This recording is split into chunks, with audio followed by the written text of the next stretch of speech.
میرے جو بھائی ذبح کرنے کا کام کرتے ہیں نا، قصاب ہم کہتے ہیں، سارے قصاب نہیں ہوتے، بہت سارے لوگ یہ سعادت حاصل کرتے ہیں اور بڑے نیکی کا کام کرتے ہیں، اللہ انہیں بڑی بہترین جزا عطا فرمائے گا، بڑا خیر کا کام کرتے ہیں۔ لیکن چونکہ رش ہوتا ہے ایسے لوگوں کے پاس، تھوڑی جلدی بھی ہوتی ہے، پہلے تو کوشش کریں تکبیر خود ڈالو، یہ نہیں ہو سکتا تو قریب کھڑے ہو۔ ہمارے ہاں ایک رواج یہ بھی ہے کہ 2 بندے ہاتھ رکھتے ہیں، ذبح وہ کر رہا ہوتا ہے تو جس کی قربانی ہوتی ہے اس کو کہتے ہیں تو بھی ساتھ ہاتھ رکھ، ہوتا ہے نا جی بہت ساری دفعہ۔ اب حکم یہ ہے شریعت اسلامیہ کا کہ جب جانور ذبح کریں گے تو پڑھیں گے بسم اللہ اللہ، بسم اللہ اللہ۔ ہاں نبی پاک صلی اللہ علیہ وسلم نے لمبی دعا پڑھی، صحابہ بھی لمبی دعا، انی وجہت وجہی للذی فطر السماوات والارض حنیفا وما انا من المشرکین، یہ بھی پڑھا۔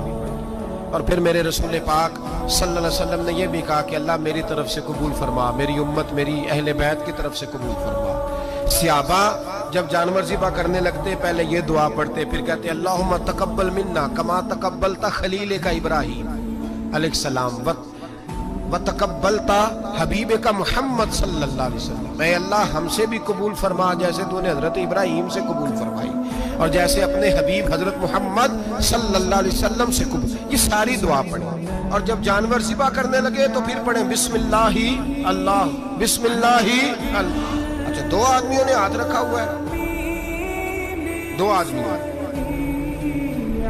اب اگر ایک نے بھی نہ پڑھی بسم اللہ اللہ اکبر تو جانور حلال نہیں ہوگا، دونوں کو پڑھنا پڑے گا۔ یہ مسئلہ یاد رکھنا۔ ایک اور بات بھی بتانی ہے آپ، وہ بھی آپ نے یاد رکھنا۔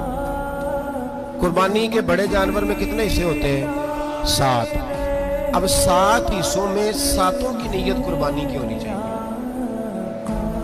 7 کی۔ 6 حصے ڈال گئے، جو چلے تھوڑے سے زیادہ امیر لوگ نہیں تھے، نارمل تھے، انہوں نے 6 حصے ڈال لیے۔ 7واں امیر آدمی تھا، اس کو جا کے کہا یار ایک حصہ نہیں مل رہا تو چل تو نے تو 2-3 بکرے لیے ہوئے ہیں، تو بھی شامل ہو جا۔ اس نے پہلے تو کہا نہیں یار میں نے اب لے لیا، پھر جب اصرار کیا تو کہا چلو ٹھیک ہے بڑے گوشت کا قیمہ کرا لیں گے۔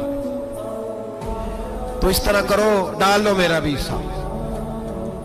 اب 6 کی نیت قربانی کی، 7ویں کی گوشت کی، کسی کی بھی قربانی نہیں ہوگی، گئے سارے۔ اب اس کے لیے شرط کیا ہے کہ اس کو بھی آپ، اصل میں ہمیں مسائل نہیں آتے، نہ ہم سیکھتے ہیں نہ پتہ کرتے ہیں، پھر خرابی ہوتی ہے۔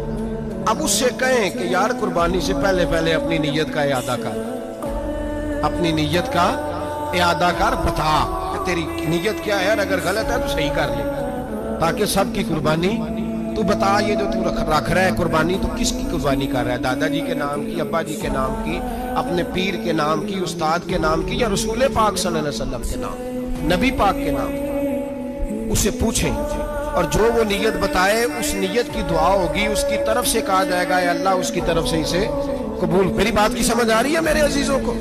اور اس ارادے کے ساتھ قربانی، اگر ایک کی بھی نیت خراب ہو گئی تو مسئلہ بگڑ گیا۔ اس لیے ان مسائل کو، اور نبی پاک کے نام کی جو قربانی ہوگی، سبحان اللہ۔ میں کرامات کا زیادہ قائل نہیں، ہم کرامات کے نہیں کیفیات کے قائل ہیں، کیفیات کی۔ اور دین ویسے بھی لفظوں کا نام نہیں، کیفیت کا نام ہے۔ میرے حساب فرمایا کرتے تھے ہم کرامت سے زیادہ کیفیت کے قائل ہیں۔ اگر مرید ساری زندگی کرامتیں سناتا رہے اور کبھی اسے مدینے جانے کا شوق ہی پیدا نہ ہو، کبھی نبی پاک کے نام پہ آنسو نہ آئے، تو پھر کرامت کا فائدہ نہیں، کیفیت تو ملی نہیں اسے۔